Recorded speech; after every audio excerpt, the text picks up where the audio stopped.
Hey everybody, how's it going? Welcome to episode 46 of Wrestling with Brent. As usual, I'm just giving you the wrestling reviews for the week. Not much to say, like many headlines, so I'm going to just pretty much get straight into the reviews. I just want to say I thought this was a very good week overall for wrestling. All the wrestling shows, excluding WWE, unless you want to count NXT, was very good. I loved AEW Blood and Guts. Personally, I thought it was very good. I thought it was one of the best AEW's best ever shows. I really enjoyed it. I'll give it higher than most reviewers on the internet are giving. I'll give it an 8.5 out of 10. I just really liked it. Also, I know about the controversial ending everybody's been talking about. Since it happened, I'm gonna go over that. My thoughts on that. Uh, of the Jericho fall off the cage. I'm gonna give my thoughts on that. Also, I thought NXT was very good. I really enjoyed it. Uh, it was one of the best shows they've ever had, in my opinion. It was even better than some of their recent takeovers, in my opinion. I thought it was just very good. Every match was great, just like AEW's was. They had two really good matches, and both basically had no rules, and they were just excellent. The opening match, Leon Ruff versus Isaiah Swerve Scott, last man standing match was great. I loved it. Um, if you're just even just slightly interested in wrestling or anything wrestling, or just don't even if you don't even watch WWE NXT anymore, and you just go out of your way to watch that match, I think you'd really enjoy it. If you like that style, the go for broke, no rules style, and also the main event of NXT, the Shotzi Blackheart, Ember Moon versus the Wave for the tag team titles, the women's titles. It was very good, a great match. I loved it. Uh, it was great too. Uh, yep, NXT did a great job as well. I want to give it an 8.5 out of 10 as well. It was a great show. I thought MLW was good. Uh, it had a really good main event. We had a good main event with Leo Rush uh, defending his title against Myron Reed, the former champion from Injustice. Myron Reed upset Leo Rush and beat him and took his title back. He's the first ever uh, two-time MLW champion. The first time MLW's had a two-time champion ever in the whole company in 19 years, I believe is what they said last night. Yep, so there's that.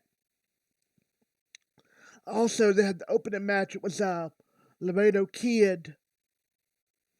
Laredo Kid, who's been wrestling Ring of Honor a few times and was on AEW.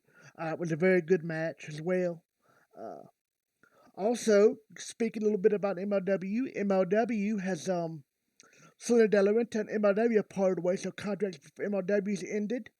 Uh, they did a storyline where they're doing this Azteca Lucha Underground spinoff, Azteca Underground MLW, and they had somebody kidnap her last week on TV's storyline.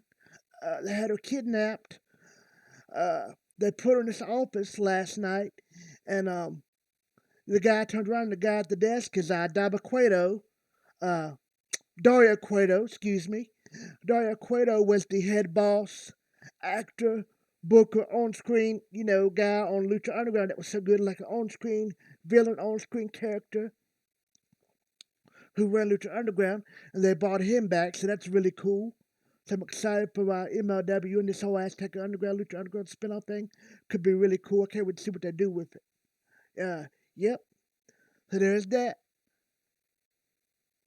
Yep. All right, so let's go ahead and get into the shows. Like I said, great week of wrestling. I give the MLW show a 6 out of 10. 6.5 out of 10. So like I said, great week of wrestling. Uh, Raw, of course, was terrible again. It was still better than last week's for sure, but not by much. Raw was still pretty much garbage. Yep. So there you go. All right, now let's get into Ring of Honor. Now, this Ring of Honor show was very good. It was the follow up from the 90th anniversary show. I really enjoyed it. As usual, Quinn McKay opened the show talking. Uh, the first match was Flamita versus Bandito. Uh, If you remember, they was in Mexican Squad recently till Mexican Squad broke up. This was a very good, entertaining match. I really liked it. I love Ring of Honor's Lucha Libre matches. I just love that style of wrestling. I love the Lucha Libre Mexican style. I just really enjoyed this match. I just really enjoyed it. I loved it. A lot of good back and forth, a lot of good moves, a lot of good high flying, a lot of just instant action, non-stop moving. I really enjoyed it. Flamita got the win. I was surprised that he beat Bandito because Bandito doesn't lose much, it seems like. Yep. It's a great match by both wrestlers. I'm a fan of both wrestlers. Great match. I really enjoyed it. Uh, Next, we have Ken Dixon and Big City Bruiser making an entrance. Brian Malonis, the Big City Bruiser's tag team partner, uh, is on commentary. Big City Bruiser turned of the Bouncers turned heel recently, and I like the new character change. Brian Malonis is still a good guy character, um, up until now, and you'll see what I'm talking about here in a minute. Uh, So now the match is the OKG, Matt Taylor and Mike Bennett versus Big City Bruiser and Ken Dixon. I really enjoyed this match. Part was very good. Mike Bennett and Matt Taylor both did a good job. Big City Bruiser did a good job. Ken Dixon did a good job. I think this Big City Bruiser character change has really helped him, this heel turn. I just think it just makes him a little bit more aggressive. Just makes him and Bob Malone more fresh, if that makes sense. Something different. Um, but anyway, Mike Bennett ends up pinning Dixon for the win. The OGK beat Matt Taylor and Mike Bennett beat Beer City Bruiser and Ken Dixon. After the match, Matt Tatum broke a beer bottle over the head of Beer City Bruiser. Brian Malonis has words with Tatum and Bennett in the entranceway. Malonis checks on Bruiser in the ring. Malonis kicks Dixon. Malonis strikes Dixon several times. Malonis and Bruiser hug. So basically, Brian Malonis joined Beer City Bruiser in the heel turn, and they're both heels now, so they're about to be officially heels. So it was a cool little turn, and I liked it. It was a cool little, interesting little character reveal for Brian Malonis. So I liked it. It was a cool, good match and a good segment afterwards, and the stuff with Matt Taven with the beer bottle was cool. I liked it. Just a good match, fun match. I liked it. Very good. I liked it. Yep. So now we have the next match. It's an ROH Television Championship match. I thought it was a really good match. I really enjoyed it. Tracy Williams versus Tony Deppen. Tony Deppen was coming in as the underdog. It was a very good match. I enjoyed it. A lot of back and forth, back at it, technical at times. I had some arm drags. Uh,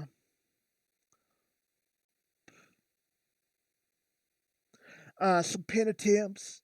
But finally, Tony Deppen got the better of Tracy Williams, and got a call him at a pin attempt and got the win. So Tony Deppen is your new ROH Television Championship match. In my mind, that's the upset. I was really surprised. So there you have it, Tony Deppen, your new ROH Television Champion. Yep. So there you go. Really good match. Really good episode of Ring of Honor. Like I said, I give it a 6.5 out of 10. Very good episode. I really enjoyed it. Yep. All right, so that's all for Ring of Honor. Very good episode.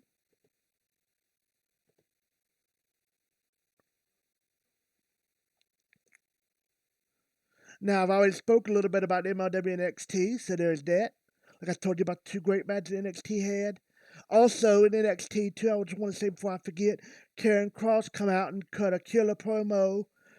Basically said if anybody wants him, they're going to have to just challenge him. He takes on all comers. Finn Balor, Pete Dunne,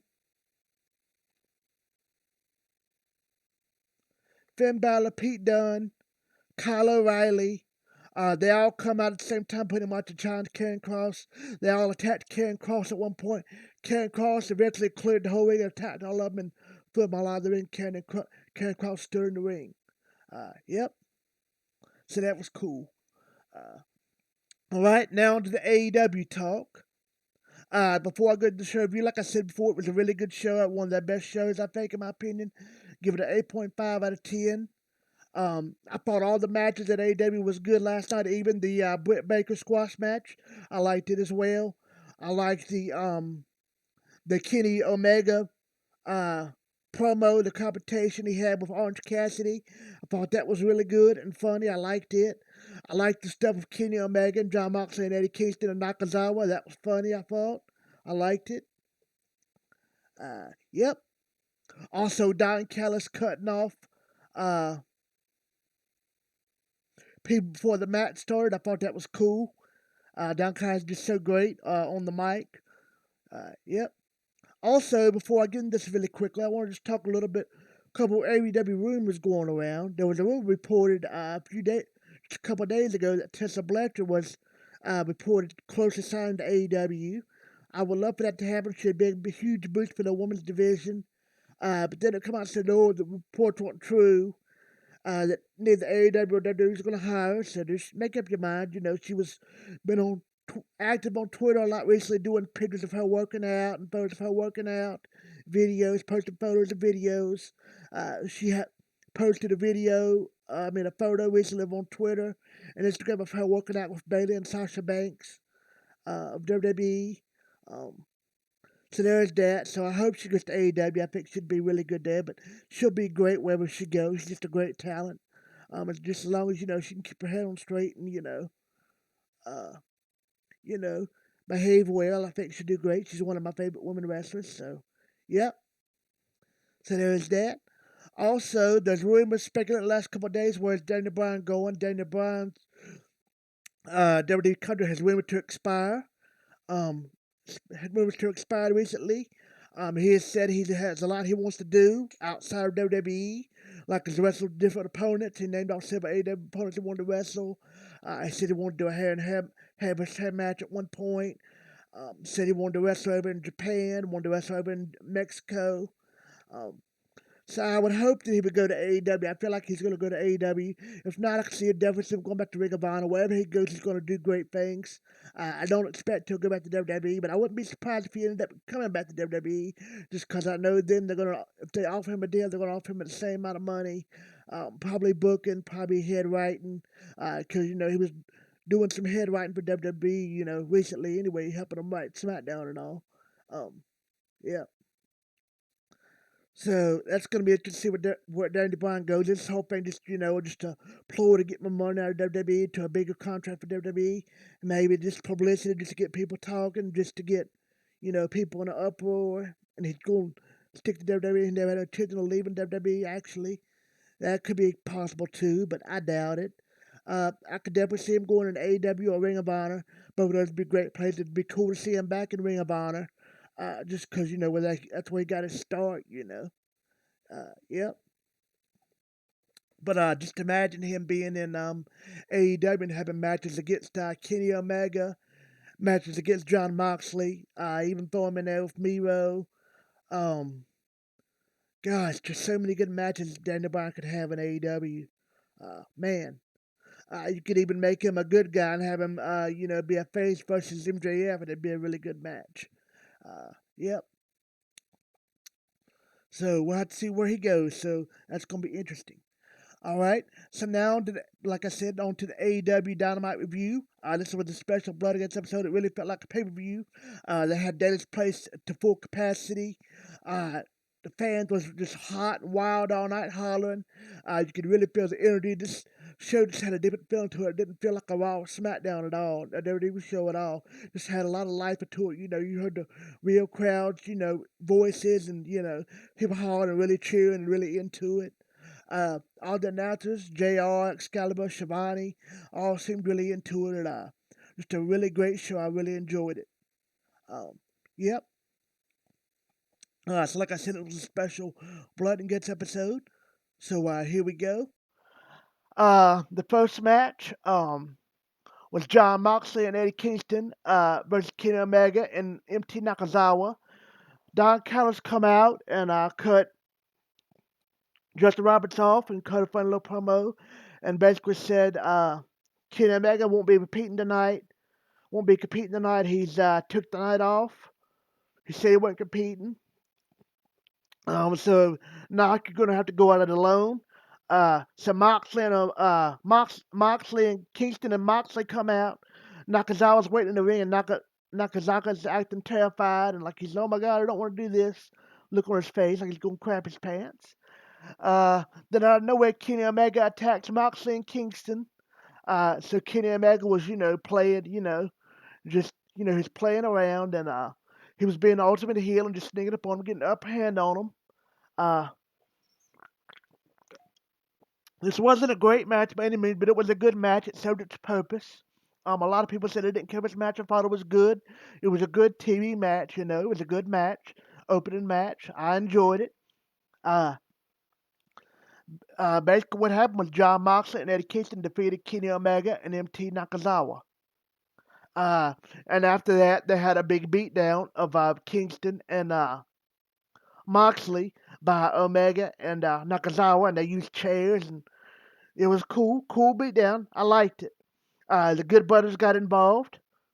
Yeah, so I liked it. Good match, good segment afterwards. I liked it.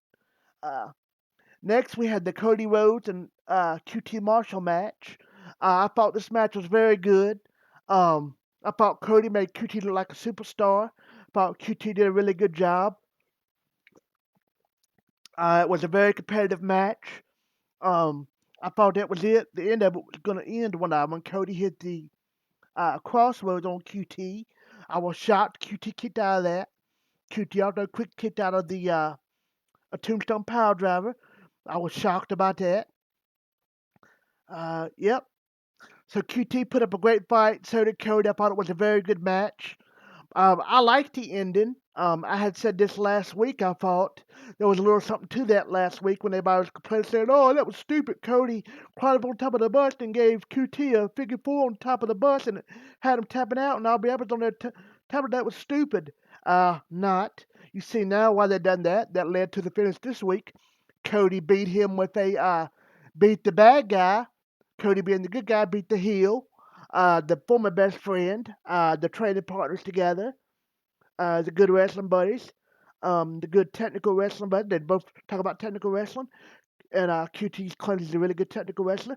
Cody beat him, I'm sure he is. Cody, I thought it was cool. Cody beat him with a submission hold. Uh, you know, I thought that was something different.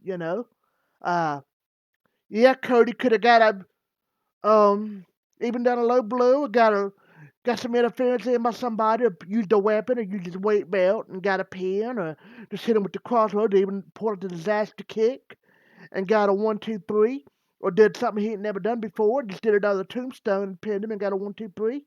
Uh, to me, there's nothing wrong with a clean finish, a submission finish, a old school figure for the win. I thought that was just something different. I liked it. I don't mind that. Uh, so I enjoyed the match. I thought it was very good. I actually thought the match was a lot better than I thought it was going to be. I figured it'd be good, but I didn't think it'd be that good. It felt like a pay-per-view match. In my opinion, I thought it was very good. I really enjoyed it. So great match. In my opinion, this made Cody Rhodes look great like always. Cody Rhodes looks in shape and looks great. This also made QT look really strong and just even in defeat, it still protected him somewhat and still made QT seem more like a threat.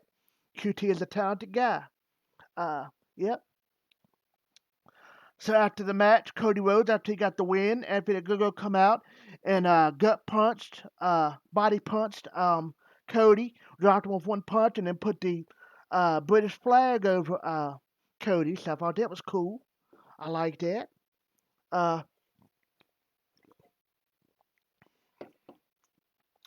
and I just want to give my little opinion on something. I know a lot of people been talking about it lately. Cornette and his host Brian was talking about it on his show recently, and Joe Cronin was talking about it on his show, last night. Um, a lot of him and a lot of other people, his friend Jake DeMarco. I love Jake DeMarco, love Joe Cronin, but I respectfully disagree with Jake DeMarco. It's just his opinion. It's my opinion. Uh, a lot of people was complaining about Cody Rhodes, saying they don't like what he's doing. He's hot shot in the matches, how he's having just a 2 or 3 week build up and then he's leaving. You don't see him again. How they don't like it, how that's dumb. I disagree with that. I actually like it. I like the hot shot booking.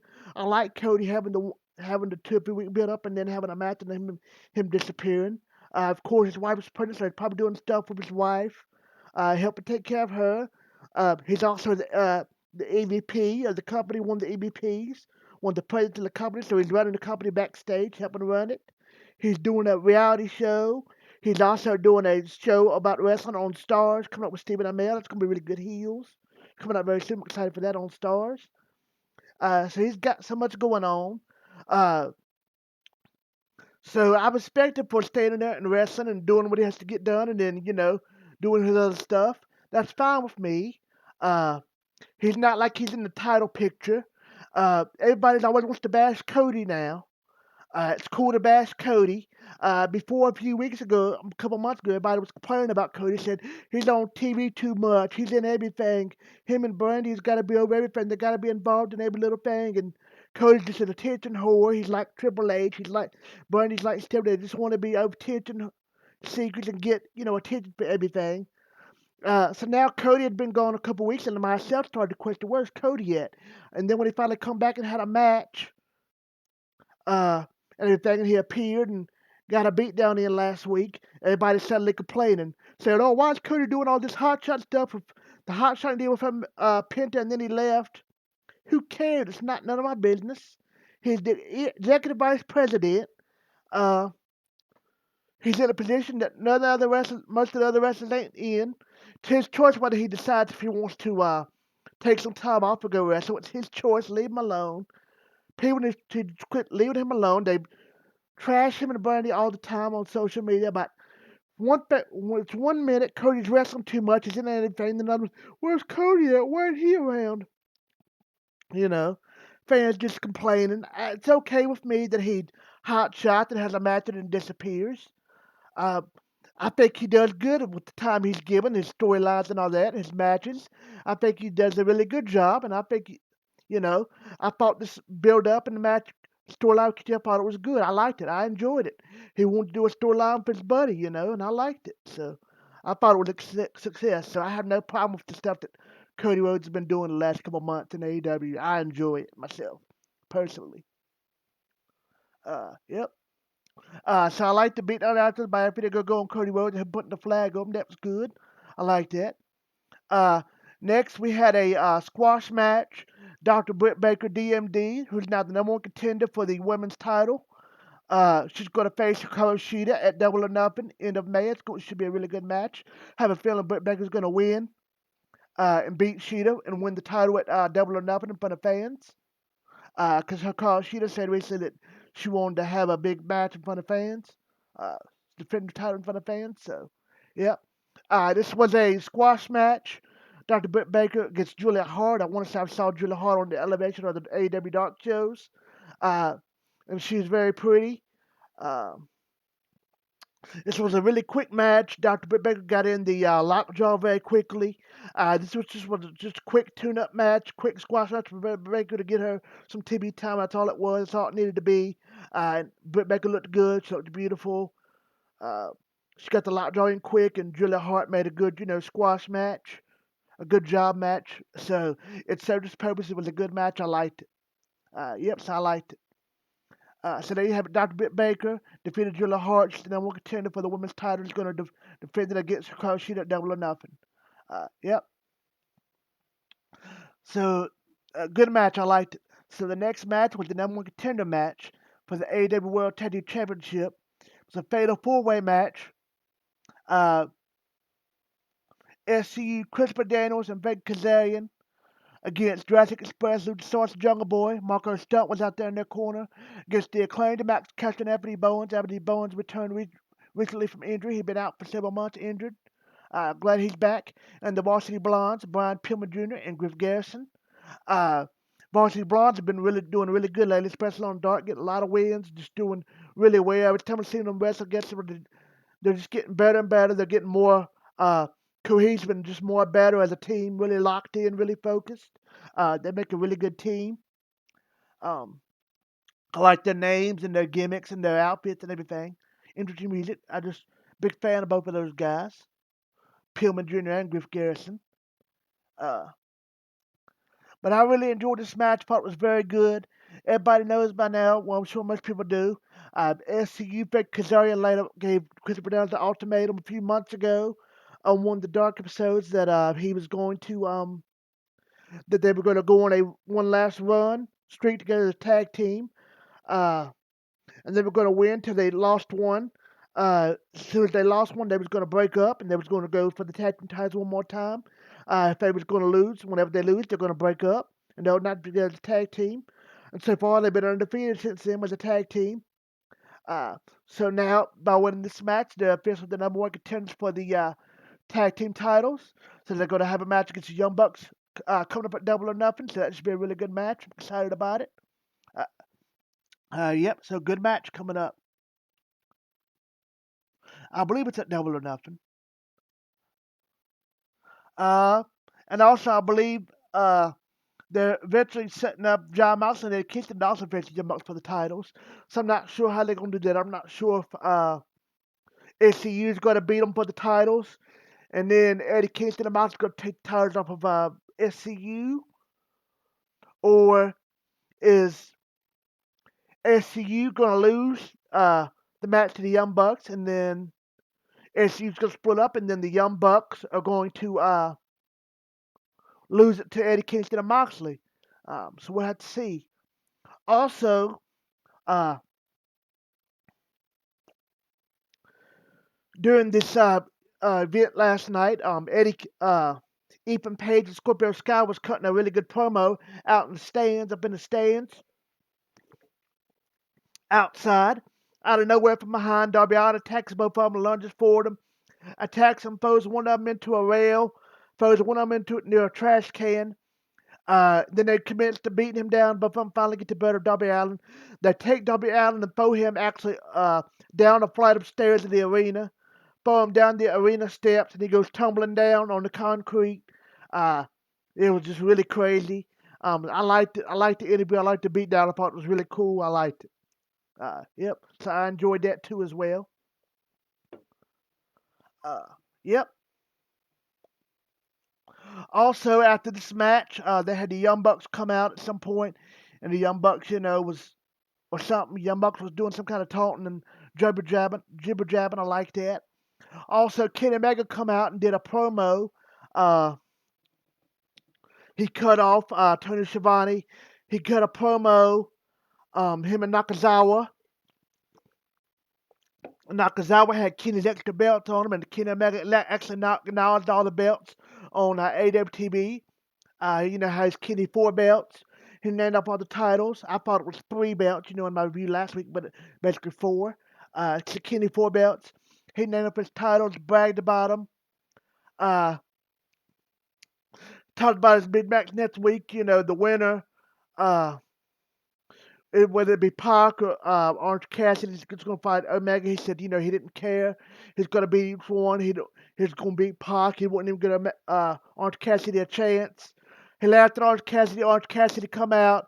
Kenny Omega laughed in his face, cut a really good promo, took Orange Cassidy's glasses off and put them on him, then put them on Nakazawa. Uh, Pretty much just made fun of Orange Cassidy and made him feel like a big joke and just gave him no chance of him beating him and walked off. So it was a good promo. I liked it. Interested to see what they go with that. I feel like uh, if Kenny goes up against Pac, Kenny's going to beat him and retain. If Orange Cassidy goes up Pac, Kenny Omega's still going to win and retain. But there's this idea, because it is true. For those that know anything about AEW, Tony Khan's favorite wrestler is Orange Cassidy. He's a huge Orange Cassidy fan. Uh, so it would be really surprising, but at the same time, it wouldn't be that surprising if Orange Cassidy ended up beating Kenny Omega, winning the title. It'd be a huge upset, huge ratings pop, because Orange Cassidy, the fans love Orange Cassidy. The old timers and Jim Cornette would flip out, lose his mind if Orange Cassidy won the title. Uh, so I could see it happening, but most likely, whoever I think Kenny Omega's going to face, I think Kenny Omega's going to retain. Uh, yep. Yep. So there's that. So really good tag match. SU got the win. I thought Luchasaurus and Jungle Boy looked really good. Luchasaurus looked really good in the match. The Acclaim looked good. Varsity Blondes looked good. Everybody in the match looked good. Good tag team match. I liked it. SCU got the win, and I thought they deserved to win. So there you go. Now let's lead to the main event, and I'm gonna talk about the big finish. It was the Blood and Guts match, AEW's version of War Games. It was a very good match. AEW promised a lot of blood and violence in the match, and it lived up to that. It was a lot of blood, violence. Sammy Guevara started out the match. Sammy Guevara did a really good job in this match. He really took a beating at times. Uh, FTR did a good job. FTR really took a beating. They both got busted open, if I want to say. Both of them both got busted up. I know Cash really got busted up really bad. I want to say Dax did too. Cash really got busted up really bad at one point. Uh, I liked the Inner Circle's entrance and how they come out. I liked how Santana and Ortiz was dressed. They had the white clear mask on from the Dead Presidents movie where they were bank robbers, in the movie Dead Presidents. So I liked that. And I liked their outfits of how they had their names on it or where they were from. I liked that. That was cool, the Inner Circle. Uh, Pinnacle looked cool coming out. MJF looked like an ultimate heel, snobby heel coming out. Jericho looked awesome. Uh, Jake Hager did good in the match. I thought Wardlow did good in the match. It was good to see Jake Hager and Wardlow finally square off, two big men back and forth. That was cool. I liked them a little stare down, a little beat down between each other during the match. I thought that was good. Santana Ortiz did really good in this match. I liked when they pulled out the fork and stabbed him in the head with the fork and cut him open. I thought that was cool. Yep, so they looked good. MJF had a really good match. Jericho I thought done good to be, the older heel. He done a good job. Uh, Toward the end of the match, what happened was they kept looking up at the cage. They kept teasing and climbing the cage. Uh, Finally, MJF, I want to say, climbed the cage first. MJF climbed the cage to get away from Jericho. Jericho climbed up after him. They actually fought up on the cage. I was surprised they actually went up to the cage, both of them at the same time. They was fighting on the cage, on top of the cage. Uh, Jericho locked in the walls, the lion tamer on MJF in the middle of the cage. Looked like MJF was going to surrender or give up, you know. So I thought that was going to happen. MJF out of nowhere got a low blow, an elbow, a arm, a leg slap in on Jericho, got a low blow on Jericho, forced Jericho to give up the hot lion tamer on MJF. Jericho's bent over, he's leaned over, bent over. MJF puts him in the soft earth arm bar. Everybody thought Jericho was going to give up. Uh, Still beats the crap out of him. MJF beats the crap out of Jericho. People still fighting down below. At one point down below, before Jericho and them got up top, I think it was Sammy Guevara did a double Spanish fly off of one of the ropes, and it looked awesome. It was really cool. That was awesome. So yes, a very cool match, very physical, very bloody. I love that style of match, so I really enjoyed it. I lived to the hype, in my opinion. But back toward the ending, uh, like I said, what happened? MJF had Jericho in the Salted Earth submission holder's finisher. He was beating the crap out of him. He drugged Jericho to the end of the cage, threatened to foam off the cage. Sammy begged to plead it. Everybody begged to plead it. In a second, no, please do it. Don't, MJF, don't do it. No. Sammy Guevara grabbed the microphone and said, no, all right, MJF, we give up. We surrender. Don't do it. No, it's over. We surrender. You win. Don't do that. So they call it. They announce Pinnacle as the winner. MJF is the winner. MJF's dripping blood. He smiles. He's holding Jericho up. Uh, MJF kind of looks over down a little bit, looks at Jericho, takes Jericho, pushes him backwards. Jericho goes falling backwards off of the cage down below. Jericho falls all the way down below off the cage onto a plastic metal made to look like steel because they painted it steel looking, gray looking. Made it look like steel, but it wasn't real steel. Wasn't real steel steps. It was steel flooring, anything like that, or hard flooring. It was, plastic, maybe a trampoline or plastic flooring, padding, crash pad. Jericho landed on it. and the match is over. Pinnacle won. MJF looked down and hollered out, "Thank you," like an ultimate heel move. MJF had a devilish grin on his face, smiling, dripping blood from his face. MJF celebrated and it went off. And it went off for showing Jericho just laying there in the, you know, in the crash pad, just kind of, out of it. And that's how it ended. I really enjoyed the match. I had a feeling Pinnacle was going to win. In my opinion, they couldn't lose. Pinnacle winning was the right call. Pinnacle needed to win. There needed to be a new faction. Inner Circle could lose and still not really affect the Inner Circle because the Inner Circle just, they're already established. Jericho's already established. So my opinion, I think this is Jericho's way of putting MJF over. Even though MJF is already over in terms of heel terms, I just think this Jericho, MJF beating Jericho this way, further symbolizes Jericho and cements MJF. MJF is, a future star in wrestling, a star in wrestling, one of the biggest heels in wrestling right now, one of the biggest stars in AEW and the biggest stars in wrestling. Jericho, with him, MJF beating him, like it's also kind of passing the torch from Jericho to MJF. Jericho did the right thing, putting MJF over. Um, Jericho is still a living legend. Jericho can still wrestle again next week, The loss doesn't hurt Jericho. I don't care what anybody says. Losing to anybody now doesn't hurt Jericho. Jericho is a made man. He's a living legend, wrestling legend. One of the best to ever do it. Jericho could retire tomorrow and he'd be one of the best wrestlers ever. Jericho's just awesome, whatever he does. Seems like he can do it all. Just a great wrestler, one of my all-time favorites. I love watching him wrestle. I basically grew up watching him wrestle. One of my heroes for sure.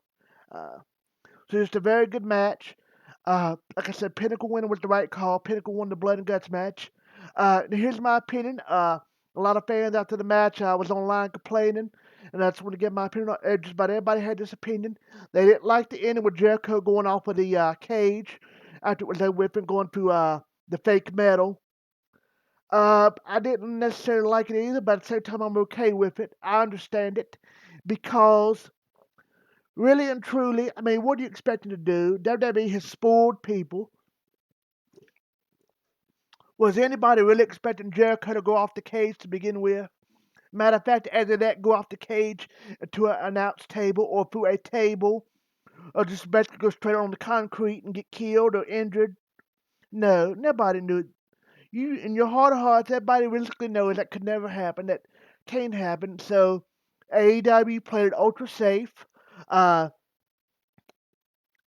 Also, the last few extreme matches AEW's had, they've had stuff where people's going like uh, John Moxley and Brody Lee for the title a while back when Brody Lee and Moxley fought on pay per view that time. I forget the name pay per view, but they had a thing where John Moxley Dirty Deeds, his DDT. He DDT'd Brody Lee on the outside through the actual stage, DDT'd him through it, and they went through it. Uh, and John Moxley, I think it was the last man standing match. John Moxley won because he got up out of the thing, and Brody Lee didn't. Out of the stage, Brody Lee didn't get up. Brody Lee was busted open and knocked out. Uh, Everybody in the grandma could tell that was a fake, flooring. It was a padded flooring.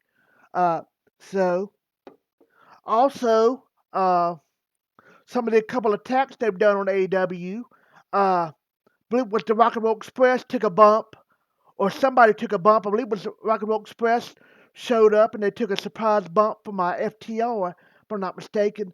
Power drove him on the stage, similar to the way they did Brody Lee when they Mox put Brody Lee for the stage, and it was for that same padded flooring, So, yep. So there's that. So that's another time in AEW used padded flooring. Also, AEW made the big mistake with Matt Hardy and Sammy Guevara with that big bad table spot where Matt Hardy they overshot the table and Matt Hardy hit his head and basically almost died right there in front of everybody in real life. Uh, it was controversial. Matt Hardy got up, continued the match, climbed up a scaffold, knocked Sammy Guevara, you guessed it, into a crash cage, into a crash pad to get the win. Also, for people that remember in the AEW pay-per-view match, the Stadium Stampede match, that great match they had, the Inner Circle versus the Elite. Um, the ending with Guess what? A crash pad. It wasn't like they'd slammed each other through tables or barbed wire or anything like that, or a folding chairs or anything like that. They used a crash pad. Kenny Omega, you remember the ending? He one-winged angel Sammy Guevara off of the top of the stadium roof, stadium steps, uh, onto a crash pad with the one-winged angel, and got the victory on a crash pad.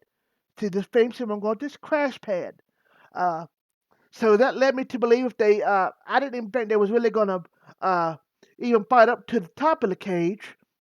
But I knew it'd be blood, and a lot of blood and violence. But I didn't think it was actually gonna be fighting on top of the cage.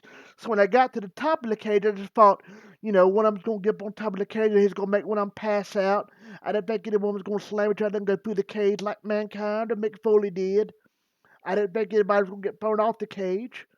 Uh, so even after the match was over and they announced the winner, Pinnacle won, I was like, okay, MJF's just gonna beat down Jericho and it's gonna go off MJF, standing over Jericho on top of the cage with blood going down his face.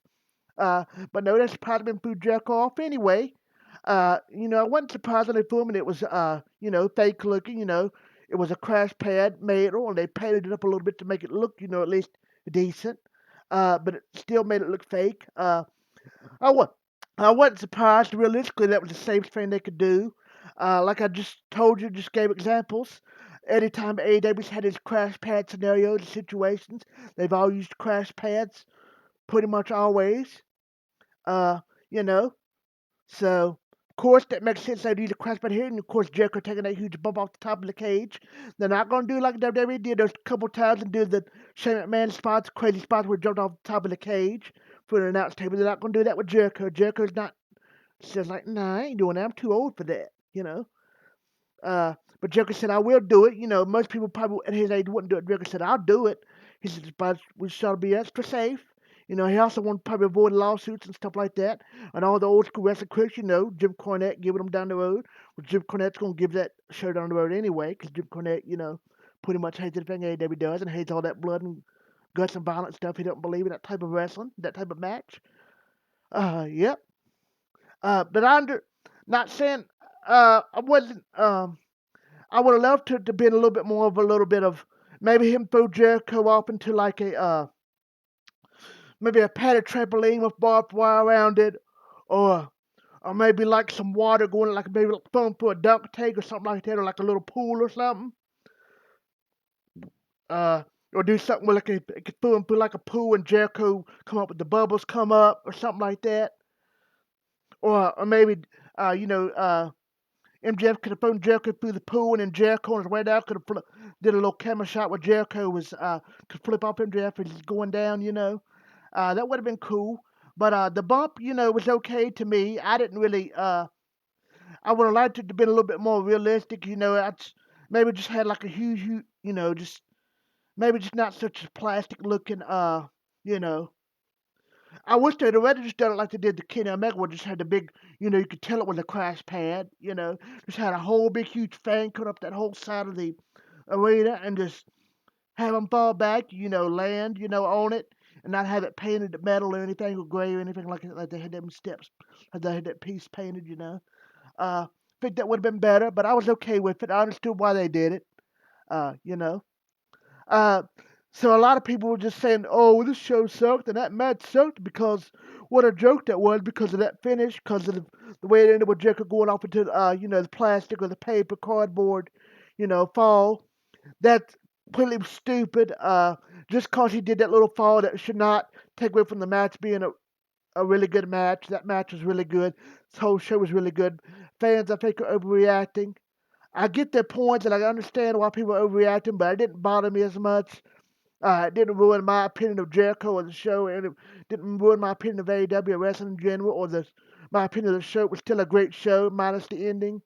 Uh, so I enjoyed it for what it was. I really enjoyed it. Uh, to me, I thought fans were overreacting. It's not that big a deal. Uh, I had a bad way to say this, but I'm playing devil's advocate. What if they went old school and used just put a bunch of tables and Jericho went through the tables off of the cage, or for an announce table, or a folding table, or something like that, or a dining room table or even a pool or anything like that. What if Jericho slipped and hit his head just right on one of the edge of the table when he fell off the cage doing that dive and died, or fell and got brain damage or paralyzed himself. People would be coming up to AEW suing AEW. They'd put when they called for AEW to get canceled, shut down.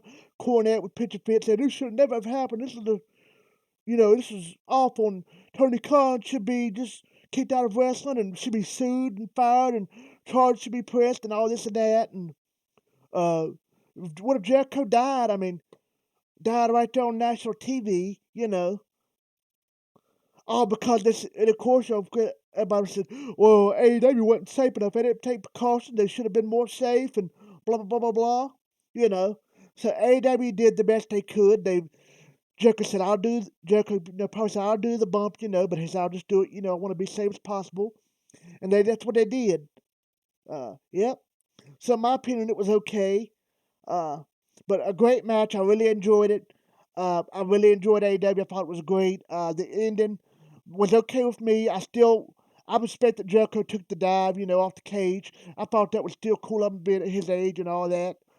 So who would if it was fake metal? Who cares? Whatever.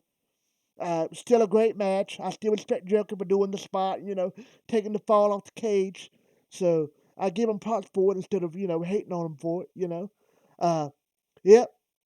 So another really good AEW show. I really enjoyed it. Give it an 8.5 out of 10. Like I said, AEW was 8.5. NXT, like I said, was very good. All the matches were good on it as well. Give it an 8.5.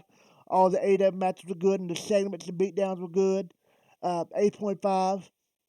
MLW was good. Like I said, I give it a 6 out of 10. Ring of Honor was good. Give it a 6 out of 10. So just a great week of wrestling. Really enjoyed all the shows. So AEW's killing it right now, and so is Ring of Honor. So we'll have to see what Daniel Bryan and Tessa Blanchard go. That's going to be interesting. Also, really quick before we end this video, I want to say earlier tonight, Dark Side of the Ring, the new season premiere with Brian Pillman story, and it was very good. I really enjoyed it. Rest in peace to Brian Pillman. I never got to know him, and see his matches as they happened, because when I got into wrestling, he was already dead and gone by then. So I missed the boat on Pillman, but what I've always seen in his matches and clips and stuff, I just always liked him. So he was a great wrestler, seemed like a good guy, outside the ring. I really enjoy his son, watching his son wrestle. His son seems like a super nice guy. So, can't wait to see his son wrestle more in AEW and everything. So, yep. So, RIP to Brian Pillman. Anybody who likes the Dark Side of the Ring show should check out the Brian Pillman episode. It was very good. Really enjoyed it. Yep. So, that's it, guys, for this review. Hope you guys like this video. Hope you guys keep supporting me and give me comments and feedback and opinions. Let me know what you think. Hope everybody's doing well, staying safe. Happy wrestling. See ya. Bye.